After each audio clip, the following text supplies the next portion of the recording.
Mis hermanos, el día de hoy vamos a tener la enseñanza de la pregunta número 24 que dice así: si hay solo una sustancia divina, ¿por qué mencionas a tres? ¿El Padre, el Hijo y el Espíritu Santo?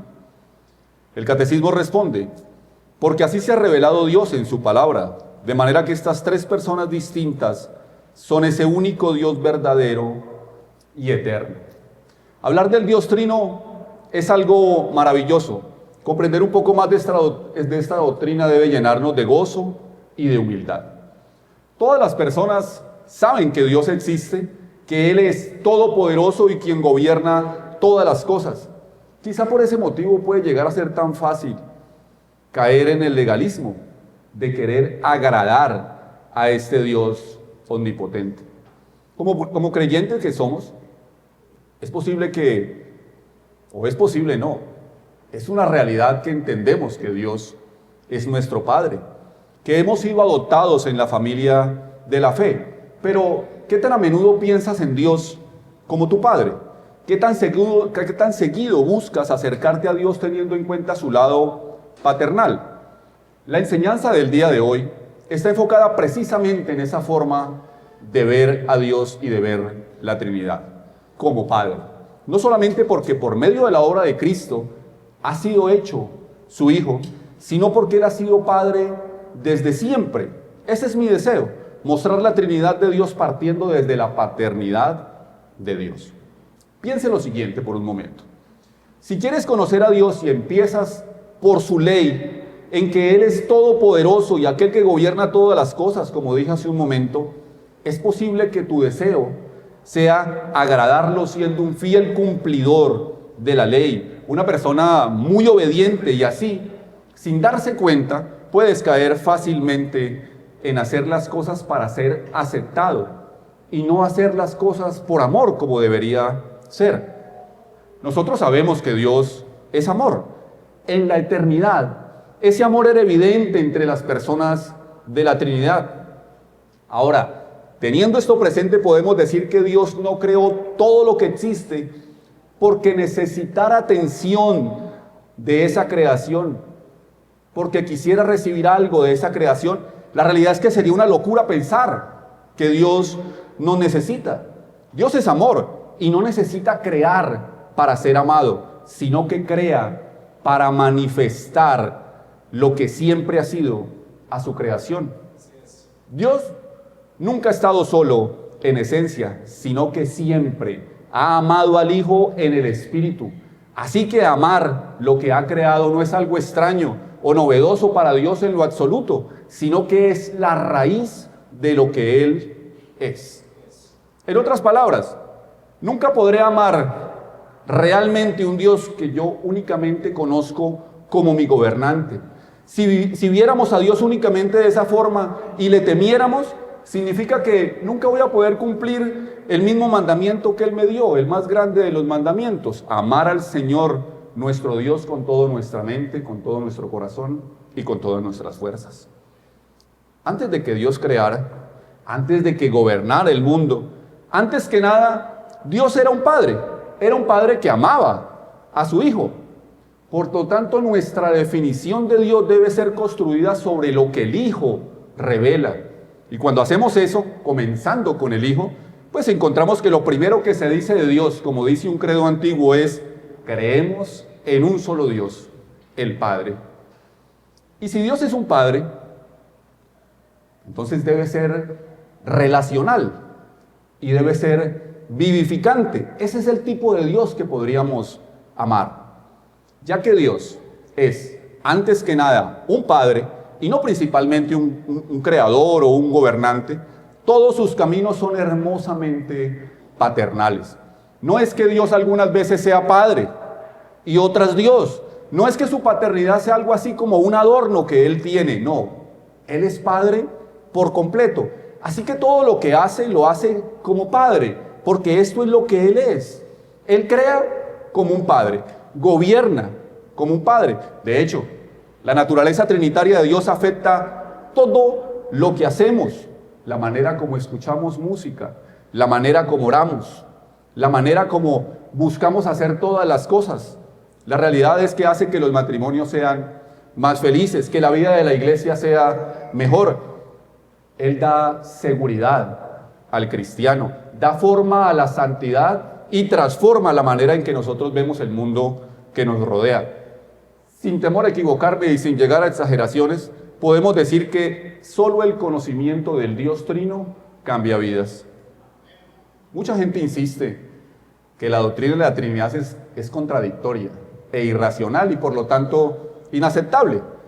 Esto pareciera ser un obstáculo en nuestro camino, que la Trinidad no es vista como una solución, sino como un problema, como una rareza.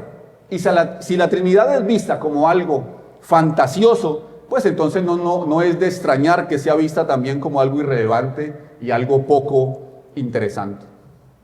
Una de las cosas que normalmente se escucha decir es que la palabra Trinidad no aparece en la Biblia. ¿Qué decimos nosotros respecto a esto? Pues que es cierto. Es cierto, la palabra Trinidad no fue inventada sino hasta finales del siglo II.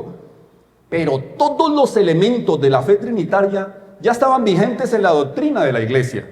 Así que el uso de la palabra apareció cuando se buscaba articular el mensaje de las Escrituras frente a aquellos que estaban distorsionando de una manera u otra la verdad. Y para cada nueva distorsión se necesitaba un nuevo lenguaje de respuesta. Pero entonces respondamos, ¿es la Trinidad algo ilógico? Para responder es necesario conocer 3 términos muy sencillos. El primero, contradicción.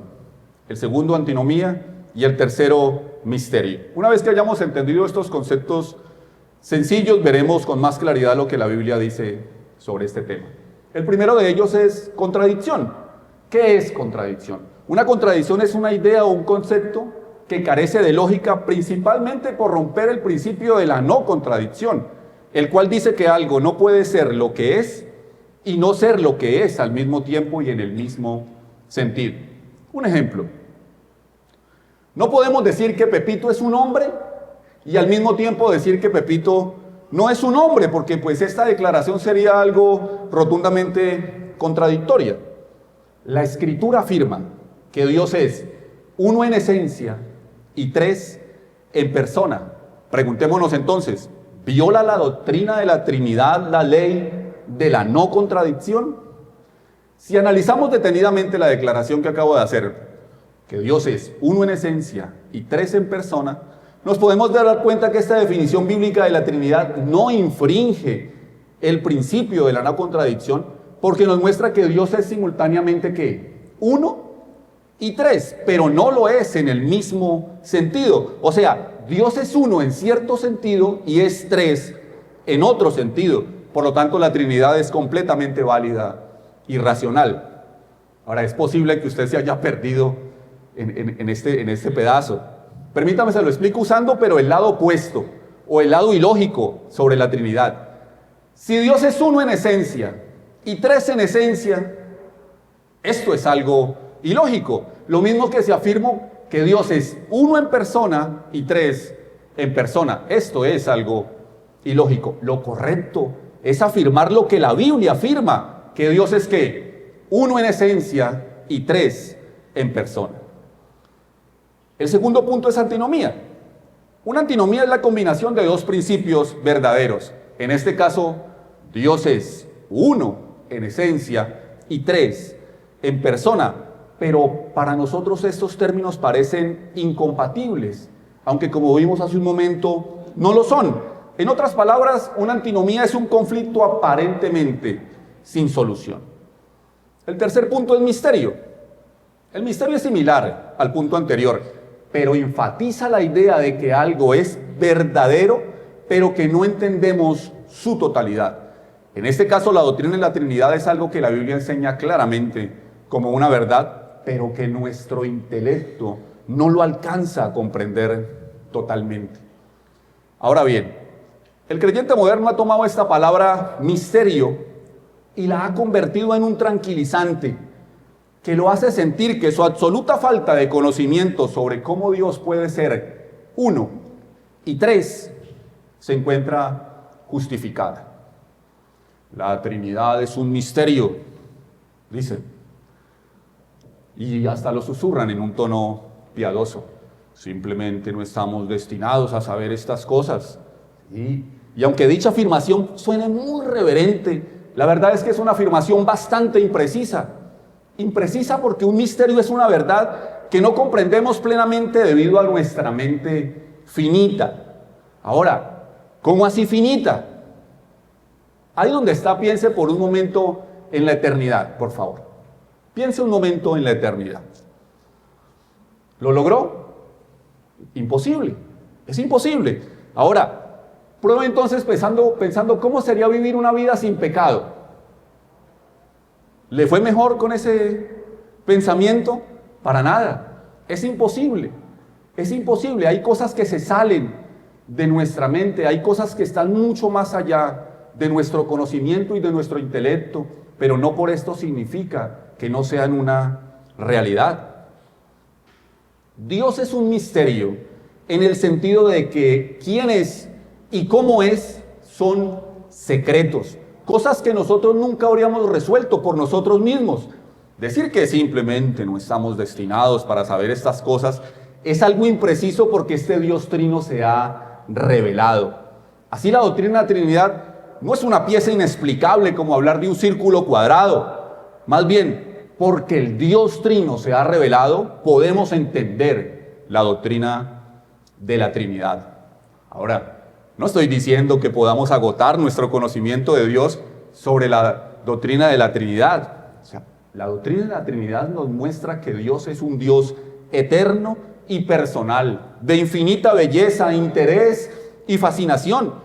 Cuando logramos entender que Dios siempre ha sido Padre, entenderemos de forma natural que Él nunca ha estado solo en la eternidad. La doctrina de la Trinidad no es irracional. Y aunque no podamos usar la lógica y la razón para entenderla, como creyentes debemos darle gracias a Dios por la fe y el amor que nos ha dado, porque ellos pueden llegar donde la razón no llega.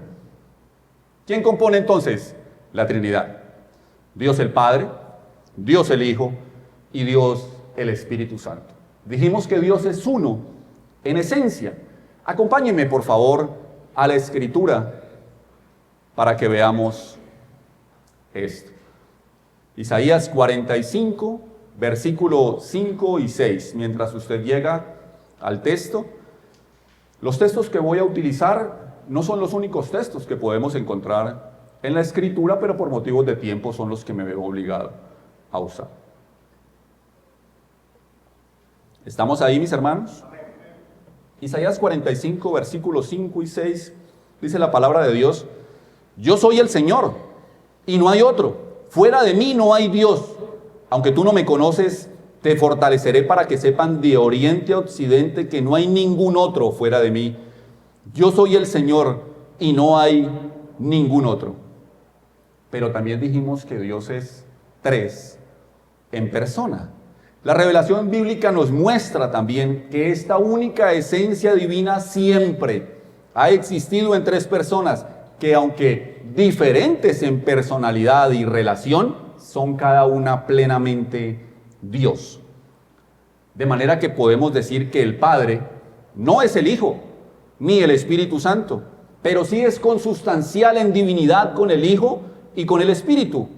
Lo mismo el Hijo, quien no es el Padre ni el Espíritu Santo, pero sí es consustancial en deidad con los otros dos miembros de la Trinidad.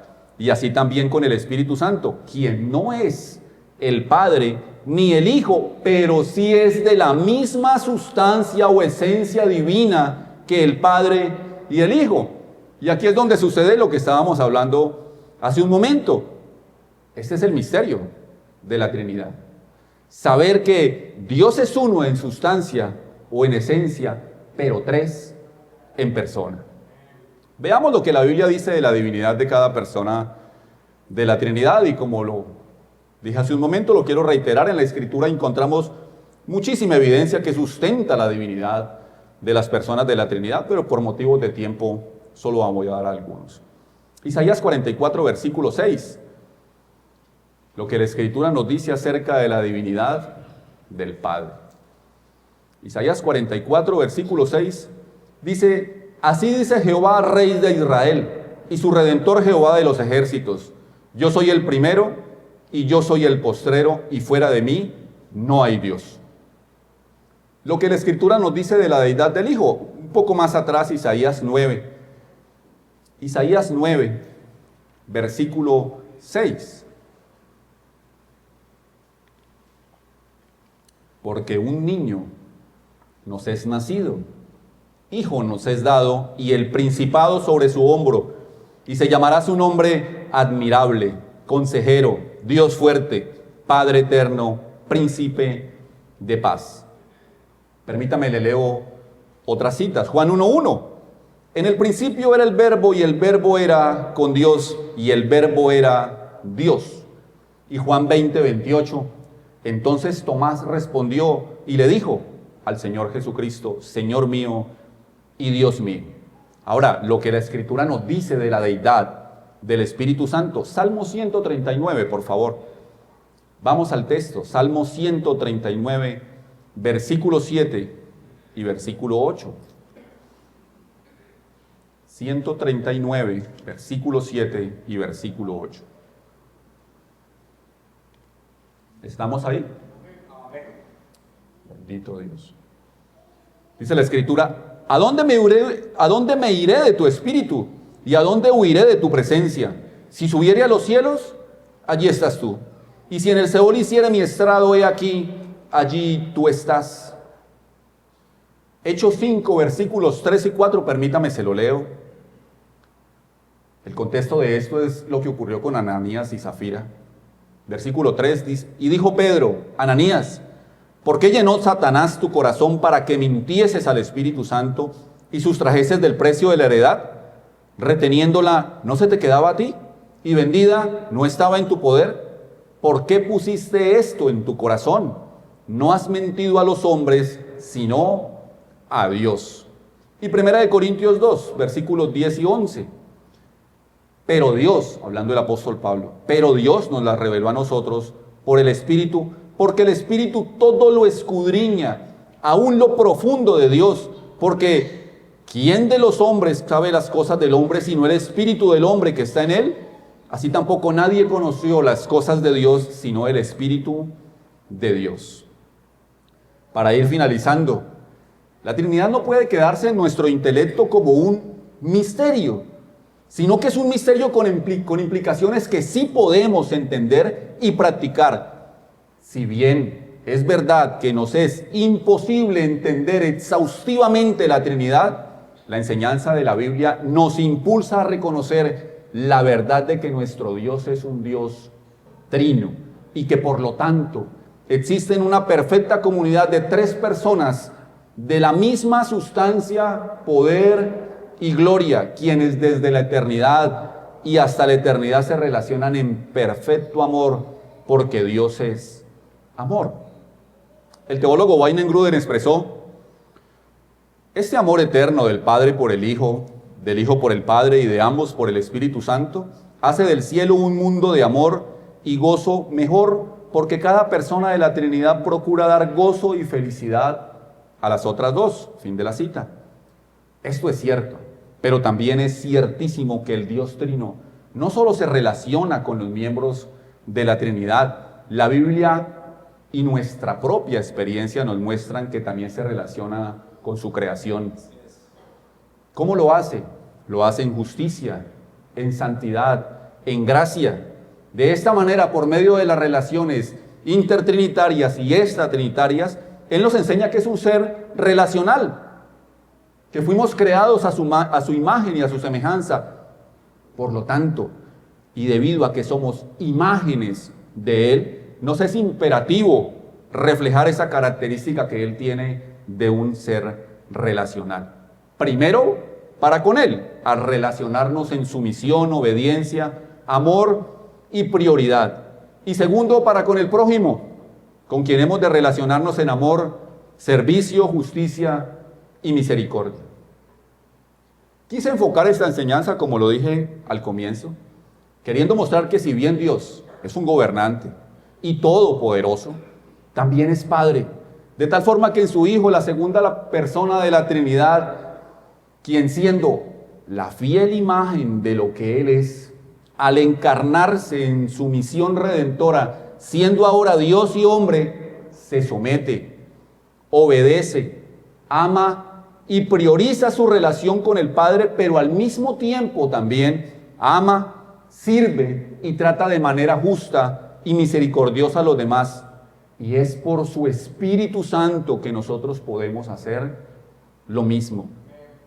Cuando vemos la existencia de nuestro Dios Trino desde el lado paternal, nos será hermoso y maravilloso verlo como nuestro gobernante, infinitamente más grande, majestuoso y más glorioso que nosotros. Y entenderemos que si fuera un Dios solo en la eternidad, todo lo que creó, lo creó con la necesidad de ser adorado. Y entonces seríamos unas criaturas creadas con el propósito de satisfacer a este gobernante que no conoce el amor. Como creyentes, nosotros no sabemos salvos, y es cierto, pero nuestra salvación es segura debido al trabajo de cada miembro de la divinidad que lo hizo posible. El amor del Padre se erige como la fuente de esa salvación. La muerte del Hijo efectúa la redención y el poder de creación nueva del Espíritu se aplica a los corazones de los pecadores. Finalizo con las palabras de un teólogo suizo del siglo XX, quien dijo: Trinidad es el nombre cristiano de Dios. Amén.